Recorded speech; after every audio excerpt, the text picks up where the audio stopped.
Bakit kahit ilang beses kang manalo sa sugal, uuwi at uuwi ka pa rin talunan? Naalala ko dati na naglalaro pa ako ng online sugal, binigyan ako ng sobrang laking panalo like 200k yata. Tapos yung 200k na yun, pinambili ko ng mga alahas, ng gadgets, tas ng kung ano-ano. And na-realize ko na kapag pala binigyan ka ng ganun kalaki, mag-iiba yung tingin mo sa numbers. Yung 20k parang barya na lang sa'yo.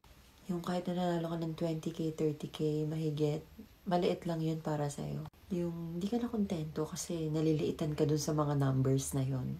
20, 30, 50. Doon ko rin napatunayan na lahat ng binibigay sa'yo ng sugal na panalo, ibabalik mo sa kanya ng 2 o higit pang beses ng parang magnet.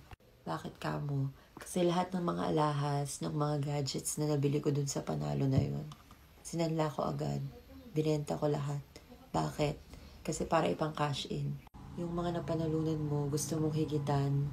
And yung mga naipatalo mo naman na panalo mo, gusto mong bawiin. Kasi kapag napatalo mo na yung malaking panalo, dun ka palang manghihinayang na sasabihin mo sa sarili mo, sana pala nag-out na ako.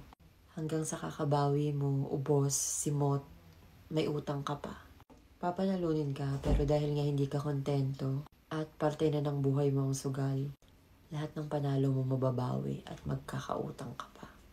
Okay, sana kung nanalo ka ngayon, titigil ka na at never ka na magsusugal.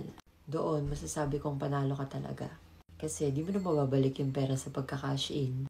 Pero kung nanalo ka ngayon, tapos magsusugal ko ulit ilang araw lang, pinapagod mo lang sarili mo. Walang-wala kang makukuha sa sugal na yan. Gaya nga ng sabi ko dun sa isa kong video, maipapanalo mo lang ang sugal kapag hihinto ka na ngayon.